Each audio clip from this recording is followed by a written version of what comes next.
Il y a plein de gaillards là qui viennent se grimper le long de la clôture là. On le voit, il est sec ici. Donc voilà, c'est une plante qui est assez invasive et qui aime bien typiquement les clôtures comme ça. C'est là où j'en trouve, c'est le long de clôture. Donc ici, bon, il a déjà un peu séché, mais bon, il est, je pense, un poil tard, mais encore bon pour récupérer les graines. Donc voilà, il suffit de... Bon, quand il est sec, c'est facile, les graines tombent toutes seules. Tac.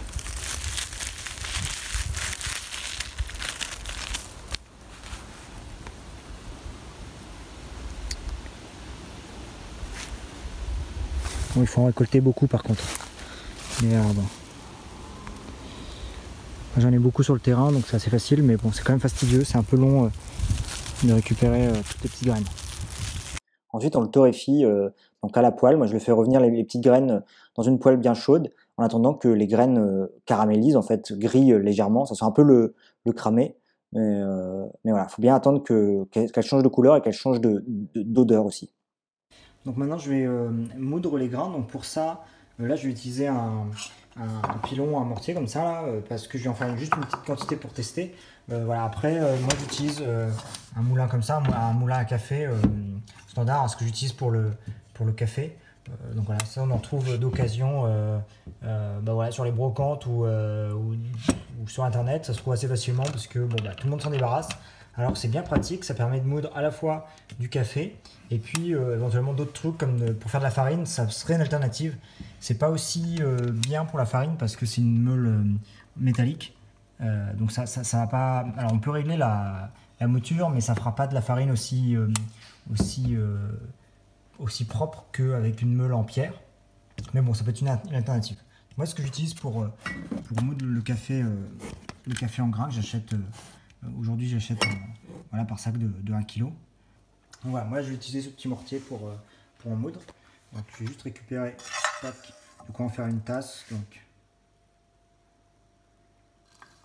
une cuillère. Je vais en mettre un peu plus d'une cuillère. De toute façon, j'en ai pas beaucoup. Alors là, j'en ai pour faire quelques tasses, mais voilà, c'était une petite récolte, c'était pour tester. Voilà, une cuillère. Et voilà, ça va pas être évident avec une seule main.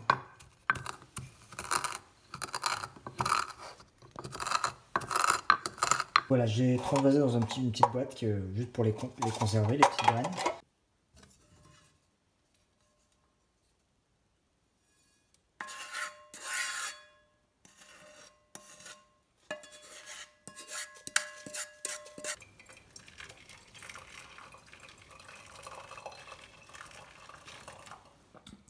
Au goût, c'est vraiment pas mal. Il n'est pas très fort, je pense que je pourrais le faire plus fort. Mais ça a le goût de café. Hein. On retrouve les mêmes saveurs, un peu l'amertume.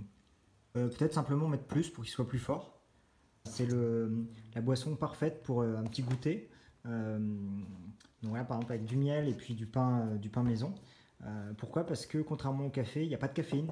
Donc voilà, ça peut être une bonne alternative pour ceux qui ont du mal à dormir. Moi, c'est mon cas. Si je bois du café passé 3 heures de l'après-midi, j'ai du mal après à m'endormir. Donc voilà, ça peut être une bonne manière de changer un peu du café. Et puis bon, c'est un café d'autonomie ou de survie, on pourrait dire.